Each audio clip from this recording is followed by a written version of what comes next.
sẽ nhầm tại nè bồng thoại á nè mà cho đó tập này nè tập bồng thoại tập này nè tầm rưỡi kết thúc tầm rưỡi cho này mà đó nguyên ra bồng thoại thì lẹ lẹ là như vịt luôn mà nguồn làng sàn play po nhé yeah lộc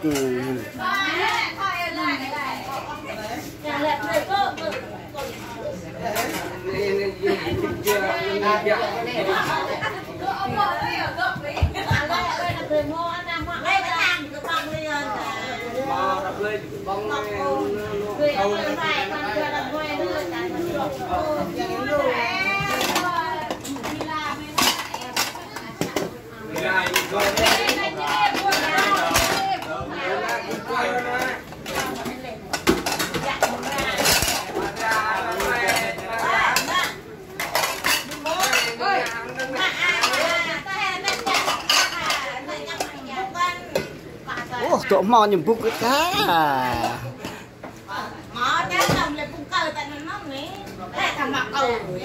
bút nhầm lôi bọc màn phạt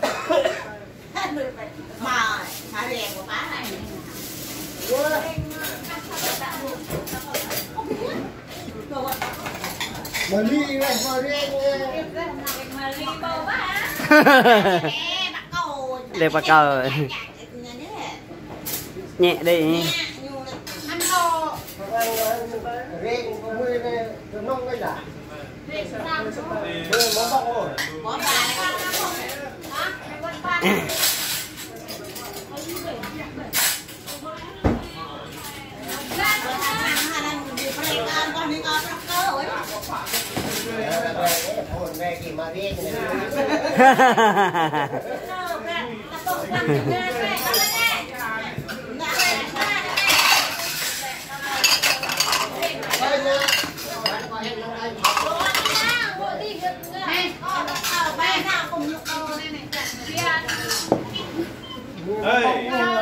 ý ngại cái gì nè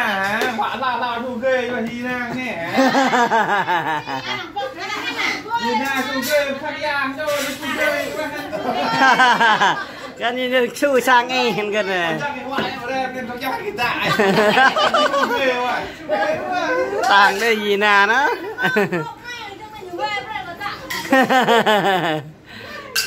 ui ui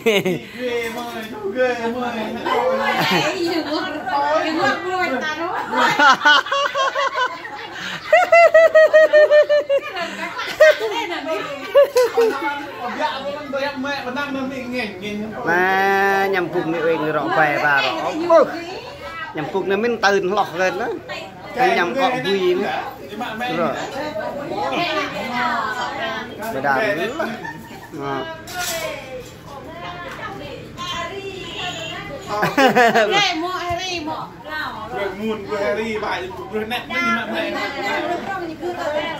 ghê thò mới nãy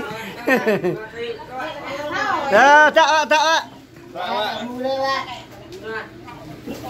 hi cưa là thơ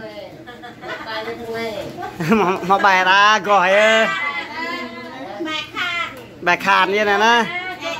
là thò khàn rồi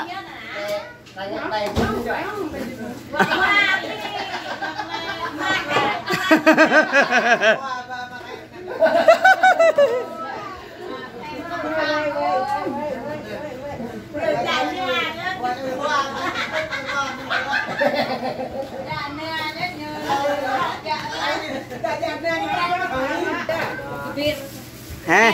kia này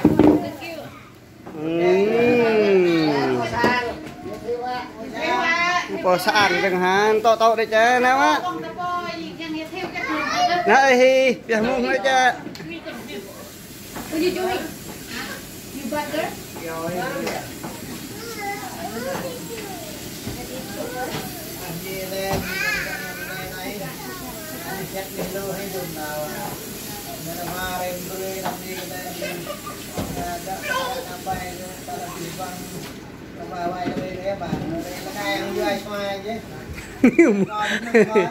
mua gỡ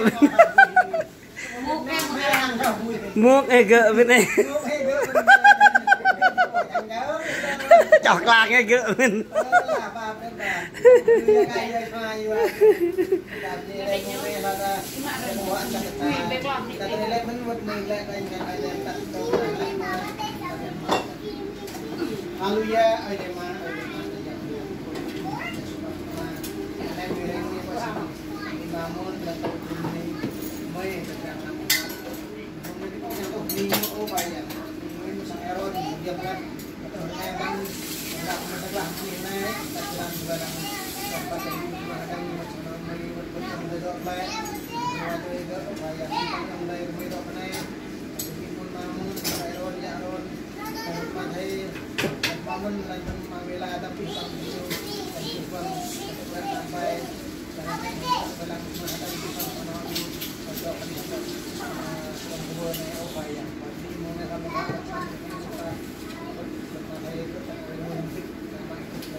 bông ạ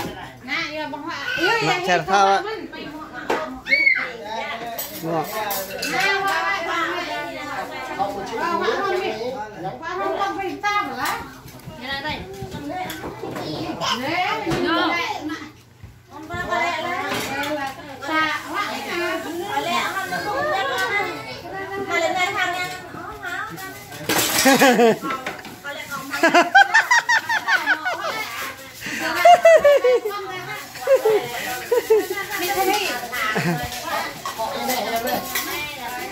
cọ như là hèm nè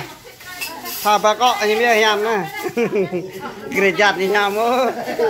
sao cọ định hèm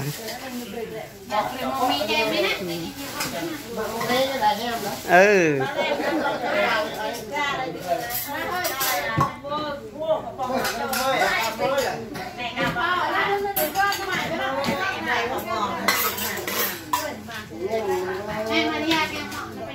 bawa pak kera-kera nak 6 lô